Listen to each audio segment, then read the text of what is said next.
రామాయణం రాముని ప్రయాణం, రాముని కథ. రామాయణం ఆదికావ్యం. రచయిత వాల్మీకి, ఆది కవి. ప్రపంచంలో మొదటి శ్లోక కవిత రూపొందించిన కవి.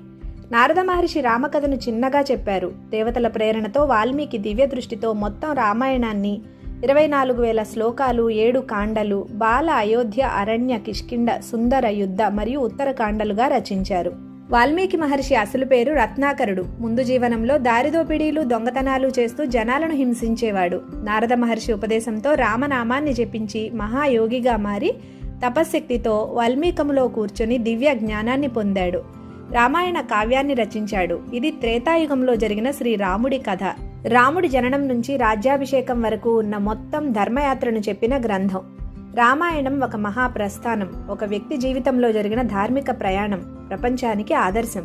రామాయణంలో వాల్మీకి మహర్షి రాముణ్ణి ఒక రాజుగా, వీరుడుగా, ఆదర్శ పురుషుడుగా, నైతిక, ఆధ్యాత్మిక, భౌతిక లక్షణాలను వివరించారు. రామాయణంలోని ప్రధాన విలువలు ధర్మం, బాధ్యతగా మాట నిలబెట్టుకోవడం, కుటుంబ నీతి, నాయకత్వం, రాజధర్మం, గౌరవం, ప్రేమ, నైతికత, భర్త భార్య బంధం, స్నేహశక్తి, చెడుపై మంచి గెలుపు. రాముడు జీవితాన్ని కేవలం ఒక కథగానే కాక దివ్యంగా, నిజ జీవిత మార్గదర్శకంగా చూపారు. ఇప్పటి తరానికి ఇవి personality development, leadership skills, emotional balance, family values, positive life management అంతా నేర్పుతాయి. Thank you.